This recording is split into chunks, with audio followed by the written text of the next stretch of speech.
By 2050, more than half of the world's production and military spending is projected to originate in Asia, but that power hierarchy is still unsettled. This graph shows the current economic baseline, and the gap is massive. On the left, China's nominal GDP sits near $19.5 trillion. On the right, India's economy is currently about a fifth of that size, hovering around $4 trillion.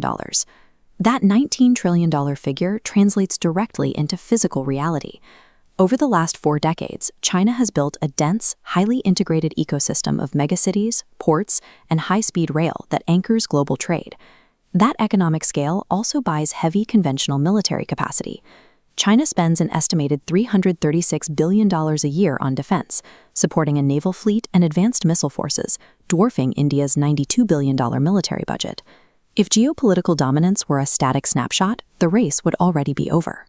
But global power relies on a moving trajectory, and the forces driving the next 3 decades are shifting rapidly. To project who holds the most influence in 2050, today's top-line numbers aren't enough. We have to look at the long-term trends in populations, supply chains, and geography that determine a nation's actual capacity for power. The first of these trends is demography. The two populations are heading in completely opposite directions. This chart plots population trajectories. China's line has peaked and curves downwards, meaning a shrinking workforce must support an increasingly elderly population. Conversely, India's trajectory moves sharply upward. Their working-age population is rapidly expanding, creating a massive divergence in human capital over the next quarter century. Having millions of young citizens is only a mathematical advantage if you can give them something productive to do. A rapidly expanding workforce requires an equally rapid expansion in education, skills training, and industrial employment.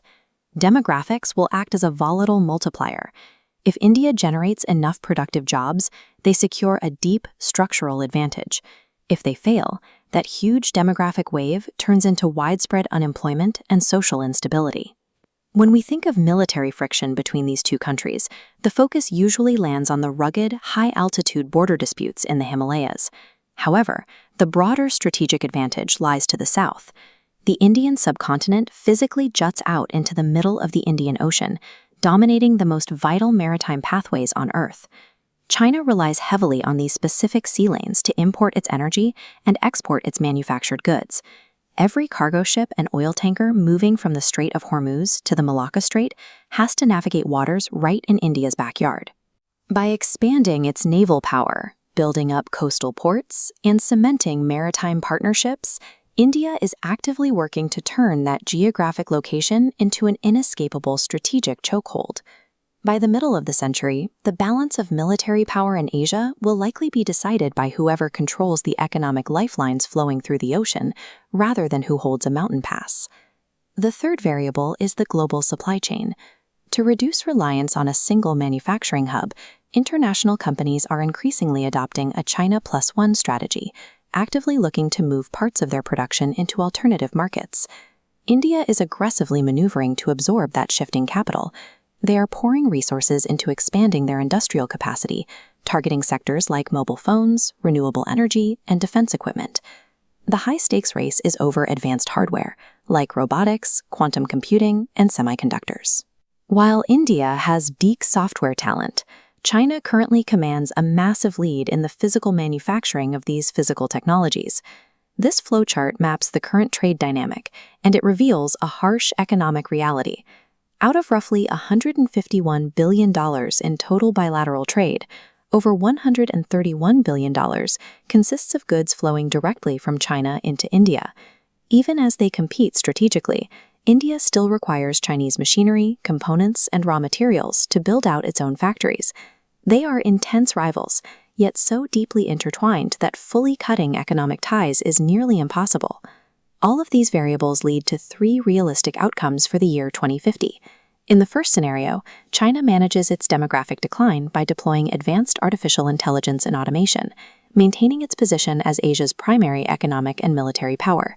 In the second scenario, India executes its strategy perfectly. The country transforms its young population into a highly productive workforce, scales its infrastructure to global standards, and entirely closes the economic gap. The most probable reality is the third scenario. Both nations successfully elevate to superpower status. China retains its massive industrial and technological scale, while India leverages its demography, services sector, and absolute influence over the Indian Ocean. This creates a deeply bipolar Asian ecosystem, defined by managed competition. They will push against each other through cyber capabilities, diplomacy, and regional alliances, while simultaneously continuing to trade billions of dollars in goods. Ultimately, regional authority won't be decided by the size of a standing army alone. It will belong to whichever nation most successfully converts its human capital and technological depth into a sustained, long-term geopolitical advantage.